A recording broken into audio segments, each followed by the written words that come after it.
about the sign of your profession, eh? Speak. What trade art thou? You, sir, what trade are you? A trade, sirs, I hope I can use with a safe conscience, which is indeed, sir, a mender of bad souls. What trade, thou knave, thou naughty knave? What trade? Hey! Beseech you, sir, be not out with me. Yet if you be out, sir, I commend you. What meanest thou by that? Mend me, thou saucy fellow. Why, sir, cobble you? Ah, thou art a cobbler, art thou? Truly, sir, all that I live by is, well, with the all. I meddle with no tradesmen's matters, no women's matters, but with all I am indeed, sir, a surgeon of old shoes. When they're in great danger, I recover. But wherefore art not in thy shop today, eh? Why dost thou lead these men about the streets? Truly, sirs, to wear out their shoes, to give myself into more work. But indeed, sirs, we make holiday to see Caesar and to rejoice in his triumph. Wherefore rejoice? What conquest brings he home? What tributaries follow him to Rome to grace in captive bonds his chariot wheel? What there was... You blocks, you stones, you worse than senseless things, oh, you hard hearts, you cruel men of Rome, knew you not Pompey? Many a time and oft have you climbed up to walls and battlements, to towers and windows, yea, to chimney tops, your infants in your arms, and there have sat the livelong day, with patient expectation to see great Pompey pass the streets of Rome. And when you saw his chariot but appear, have you not made a universal shout that Tiber trembled underneath her banks to hear the replication of your sounds made in her concave shores? And do you now put on your best attire? Do you now call out a holiday? And do you now strew flowers in his way that comes in triumph over Pompey's blood? Be gone. Go, good countrymen, and for this fault assemble all the poor men of your sorts, eh? Draw them to the river banks and weep your tears into the channel until the lowest stream of them shall kick the most exalted shore of all! See we the basest metal be not moved. They vanish tongue-tied in their guiltiness! Go you that way towards the capital, and this way will I. Trophy images if you find them decked with ceremonies. Oh, may we do so? You know it is the feast of Lucilius. It is no matter! Let no images be hung with Caesar's trophies. Now all about, and drive away the vulgar from the streets, and so do you too if you perceive them dead. These growing feathers plucked from Caesar's wings shall make him fly an ordinary pitch. Who else would soar above the few of us men and keep us all in our servile fearfulness? Hail Caesar! Hail Caesar! Hail Caesar! Hail Caesar! Caesar comes! Hail Caesar! Calpurnia! Speak, Caesar speaks. Calpurnia! Here, my lord. Stand you directly in Antonius' way when she doth run her course. Antonius, Caesar. forget not in your speed, Antony, to touch Calpurnia, for our elders say the barren, touched in this holy chase, shake off their sterile curse. I will remember. When Caesar says do this, it is performed. Set on and leave no ceremony out. Caesar! Who calls? Bid every noise be still, be said again. Beware the Ides of March! What man is that? A soothsayer bids you beware the Ides of March. Set him before me, let me see his face. Fellow, come from the throng and look upon Caesar.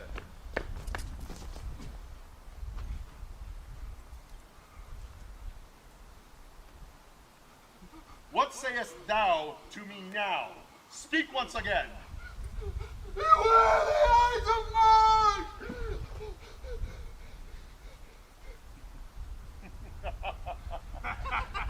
He is a dreamer. Let us leave him. Pass.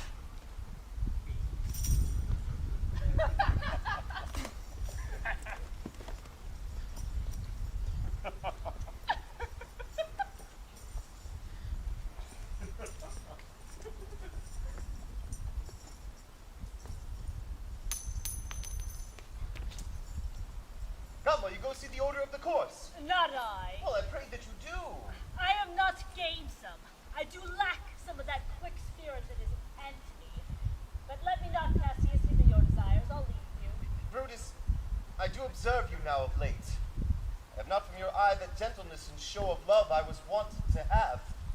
Bear too strange and too stern a hand over a friend that loves you. Fear not, Cassius. If I have veiled my look, I turn the trouble merely upon my own countenance. Vexed I am of late with passions of some difference. Conceptions only proper to myself, but which give soil perhaps to my behaviors. But let not therefore my good friends be grieved, among which number, Cassius, be you one, nor construe any further my neglect, and that poor Brutus, with herself at war, forgets the shows of love to other men. Well then, Brutus, I have much mistook your passions. In this breast of mine hath buried thoughts of great value, worthy cogitations. Brutus, can you see your face? No, Cassius, for the eye sees not itself, but by reflection some other things. 'Tis just, and it is very much lamented that you have no such mirror as will turn your hidden worthiness into your eye, that you might see your shadow. I have heard where many of the best respect in Rome, except immortal Caesar, speaking of Brutus and groaning underneath this age's yoke, have wished that noble Brutus had his eyes. Into what dangers would you lead me, Cassius, that you would have me seek into myself for that which is not in me? Therefore, good Brutus, be prepared to hear. Since you know that you cannot see yourself so well as by reflection, then I, your glass, shall humbly reveal to yourself that of yourself which yet you know not of. Be not jealous on me, gentle Brutus, for were I a common laughter, or to use to stale my oaths of love to every new protester, if you know that I do fawn on women and hug them hard and then after scandal them, or if you know that I profess myself in banqueting all to the rout, well then hold me dangerous.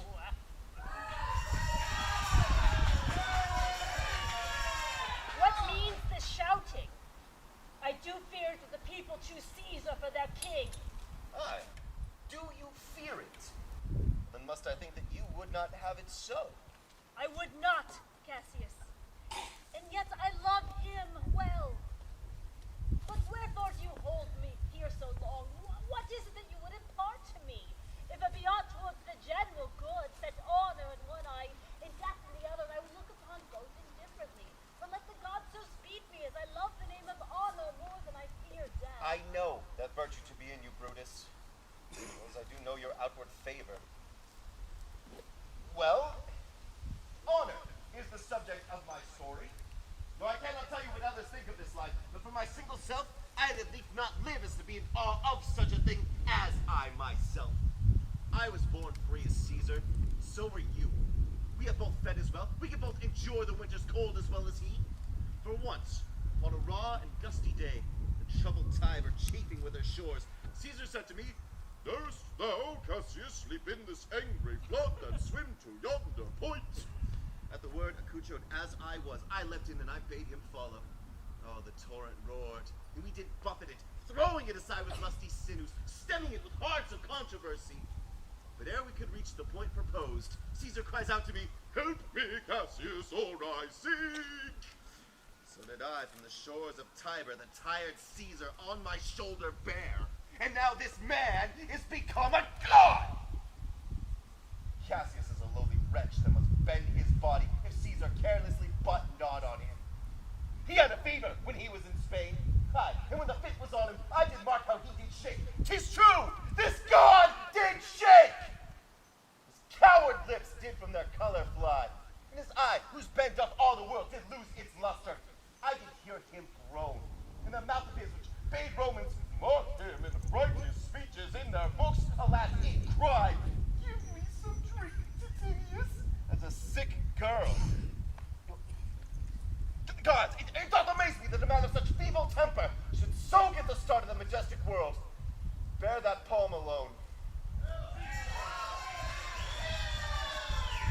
Another general shout. I believe that these applauses are for some new honors that are heaped on Caesar. He doth bestride the narrow world like a colossus. And we, petty men, must peek about his great legs to find ourselves dishonorable graves. Men are sometimes the masters of their fate.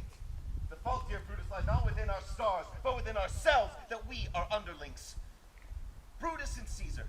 What should be in that Caesar? Why should his name be sounded any more than yours? Your name doth fit the mouth as well. Write them together. Yours is as fair. Weigh them. Yours is as heavy. Conjure with them. Brutus will summon a spirit as soon as Caesar. Now, in the name of all the gods at once, what meat is it that the Caesar feeds on that he has grown so great? Who, that till now that talked of Rome, could say that her wide walks encompass but only one man? Now is it Rome indeed, and room enough, where there is in it but one only man.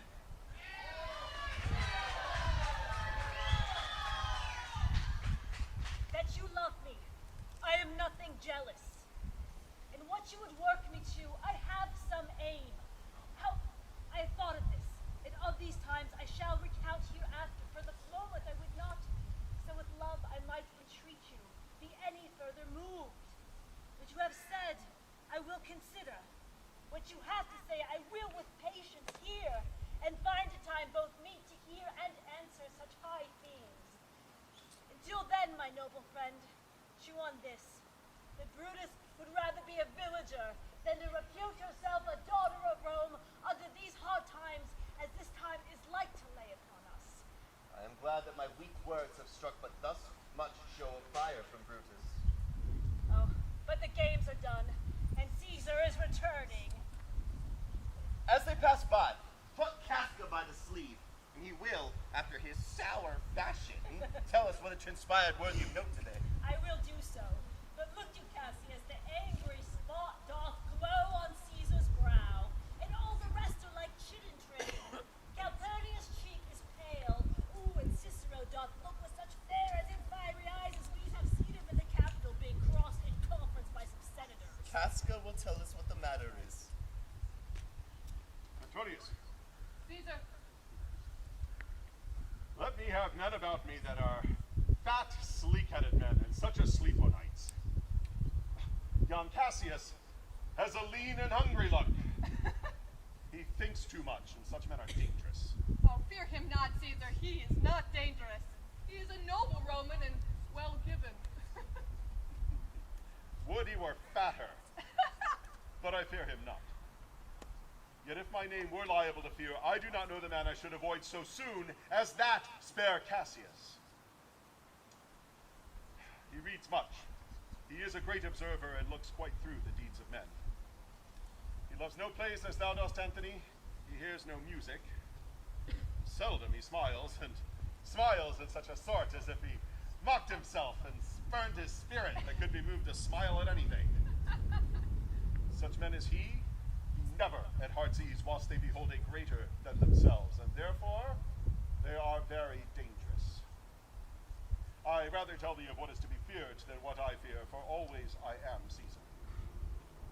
Come on my right hand, for this ear is deaf, and tell me truly what thou thinkest of me.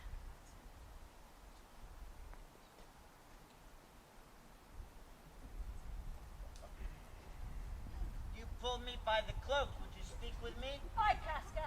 Tell us what it chanced today that Caesar looks so sad. Why, you were with them, were you not? Then I should not have asked Casca what it chanced. Why, there was a crown offered him. And being offered him, he put it by with the back of his hand, thus. And the people fell a shouting. What was the second noise for? Why, for that too. They shouted thrice. What was the third cry for? Why, for that too.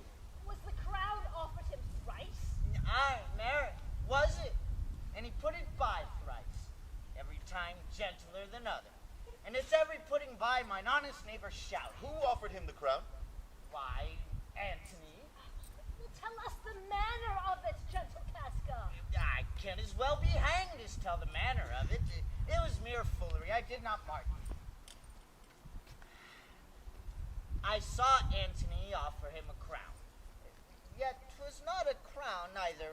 'Twas one of these coronets. And as I told you, he put it by once, but for all that, to my thinking, he would fain have had it. And then she offered it the second time, and he put it by the second time, and still, to my thinking, he was very loath to lay his fingers off it. Then she offered it the third time. He put it the third time by, and still, as he refused it, the robbermen hooted and clapped their chapped hands and threw up their sweaty nightcaps and uttered such a deal of stinking breath because Caesar refused the crown that it had almost choked Caesar, for he swooned and fell down at it.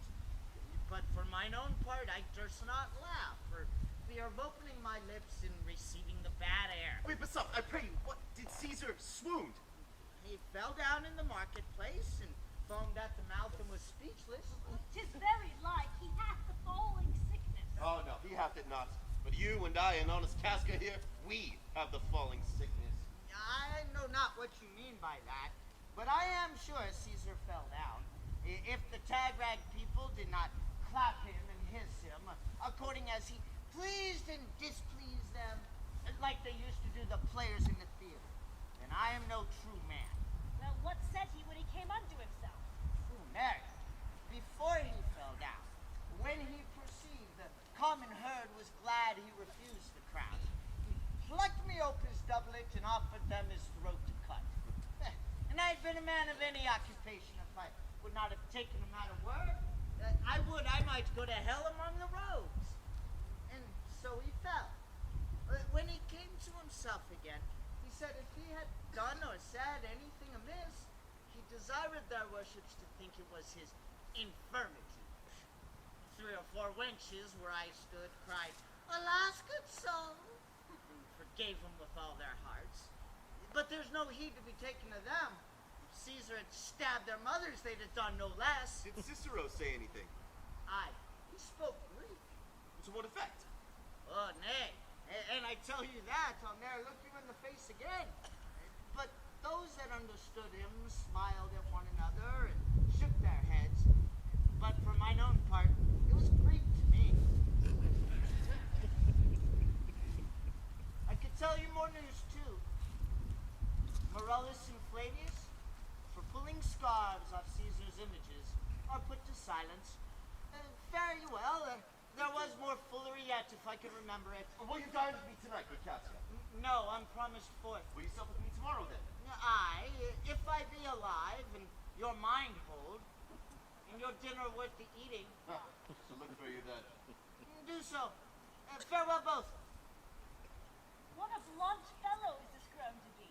He was quick mettle when he went to school. Oh, so is he now, in execution of any bold or noble enterprise. However, he puts on this tardy form. His rudeness is a sauce to his good wit, which gives men better appetite to digest his words. And so it is. For now, I will leave you. Tomorrow, if you would please speak to me, come home to me, and I will wait for you. Or if you please, I will come home to you. I will do so then. Till then, gentle Brutus, think of the world.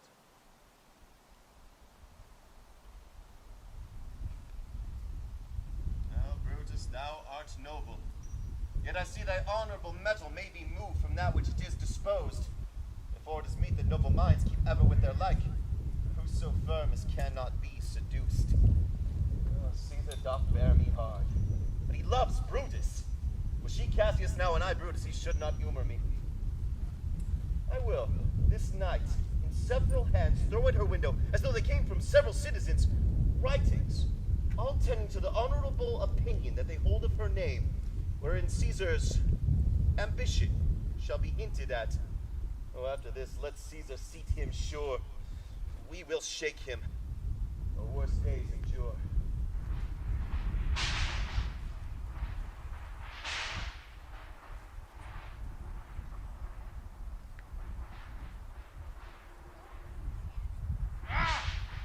Good evening, Casca.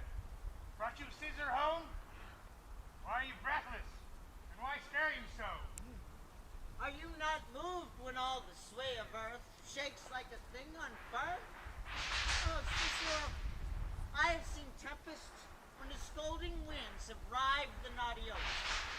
I have seen the ambitious ocean swell and rage and foam, to be exalted in the threatening clouds. But never till tonight, never till now did I go through a tempest dropping fire. Either there is a civil strife in heaven, or else the world, too saucy with the gods, incenses them to send destruction. Why, saw you anything more wonderful? A common slave, you know him well by sight. He held up his left hand, which did flame and burn like 20 torches joined. And yet his hand, not sensible of fire, remained unscorched. Against the Capitol, I met a lion, who glared upon me and went surly by, without annoying me. And there were gathered upon a heap 100 ghastly women, transformed with their fear, who swore they saw men, all in fire, walk up and down the streets. And yesterday, the bird of night did sit even at noonday upon the marketplace, hooting and shrieking. When these prodigies do so conjointly meet, let not men say, these are their reasons, they are natural. For I believe they are portentous things, under the climate that they point upon. Indeed, it is a strange disposed time, but men may construe things to their own passion. Clear the purpose of the thing itself. Yeah. Come, Caesar, to the capital tomorrow. He does, for he did bid Antony send word to you he would be there tomorrow. Well, then good night. These disturbed skies are not to walk in. Farewell, Cicero. Who's there? A Rome. Casca, by your voice. Your ear is good. Cassius, what night is this? Very pleasing night to honest men. Whoever knew the heavens menaced so? Those that have known the world to be so full of faults. For my part, I walked me up and down these streets, submitting me unto this perilous night. And thus, unbraced, Casca, as you see, I have bared my bosom to the thunderstone. And when the cross blew lightning threat to open the very gates of heaven, I did present me in the aim and very flash of it. But wherefore did you so much tempt the heavens? It is the part of men to fear and tremble when the most mighty gods, by tokens, send such dreadful heralds to astonish us. You are dull, Casca. There. The sparks of life that should be in a Roman, you want, or else you use not. You quake and tremble and put on fears to see the strange impatience of the heavens. But if you would consider the true cause, why all these fires? Why all these gliding ghosts? Why birds and beasts? Why all things are changed from their ordinance to some monstrous state? You shall find that heaven hath infused them with these spirits to be signs of fear and warning, some monstrous quality. Now could I, Casca, name to thee a man most like this fearful night? A man who threatens, lightens, opens graves, and roars as doth the lion in the Capitol. A man no mightier than thyself or me in personal action. A prodigious groan, fearful as these strange eruptions are. Tis Caesar that you mean, is it not, Cassius? Let it be who it is. But woe the while! Our fathers' lives are dead. We are governed by our mother's spirits. Our yoke and sufferings show us womanish. Indeed. They say the senators tomorrow intend to make Caesar a king, and he shall wear his crown by sea and land, in every place save here in Italy. Know where I will wear this dagger, then. Cassius will deliver Cassius from bondage. Therein, ye gods, you tyrants do defeat. Therein, ye gods, you make the weak most strong. Your stony tower, nor walls of beaten brass, nor airless dungeon, nor strong links of iron can be retentive to that power of spirit. Life, being ever weary of these worldly bars, never lacks the power to dismiss itself. Oh, know I this, Casca, know all the world besides. That part of tyranny that I bear, I can shake off at pleasure. So can I. So every bondman with his own hand bears the power to cancel his captivity. Why should Caesar be a tyrant then? Oh, that poor man. I knew he would not be a wolf, but he sees Romans are but sheep. He were no lions, would have Romans hides. Those that would haste will make a mighty fire, begin it with weak straws. What trash then is Rome? What refuse? What awful! What it serves for the base matter to illuminate so vile a thing as Caesar!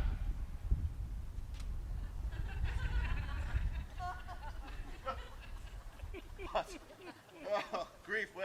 led me. Perhaps I speak this before a willing bondman. Then I know my answer must be made. Know this. I am but armed, and dangers are to me indifferent. You speak to Casca, and to such a man that is no fleering telltale. Hold. My hand. Be factious for redress of all these griefs. I will set this foot of mine as far as who goes farthest. There is a bargain made. Know you, Casca, I have already moved some certain of the noblest-minded Romans to undergo with me an enterprise of honorable, dangerous consequence. You wait for me now in Pompey's porch. This dreadful night there is no walking or stirring about the streets. And the complexion of the element in favor is most like the work that we have in hand. Fiery, bloody, and most terrifying. Stand close a while. Here comes one in haste. This Cinna. I know him by his gait. He is a friend. Welcome, Cinna. Where haste you so? To find out you. Who's that? Medalist Simber? Miss Casca. One incorporate to our designs. Am I not stayed for, Cinna? Oh, I'm glad on it. What a fearful night this is. There's 2 or 3 of us have seen strange sights. Am I not stayed for? Tell me. Yes, you are.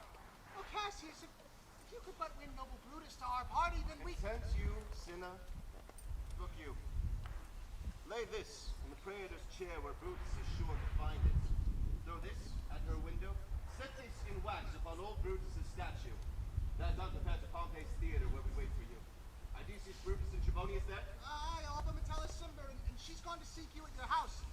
Well, I will hie and so bestow these papers as you bade me. And then prepare to Pompey's theater.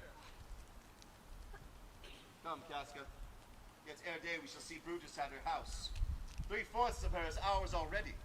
The woman entire yields her hours at our next encounter. No. She sits high in all the people's hearts. And that which may appear offense in us, her countenance, like richest alchemy, will change to virtue and to worthiness. She, her worth, and our great need of her, you have right well consented. Come, it is near midnight. Ere day we shall see her, and be sure of her.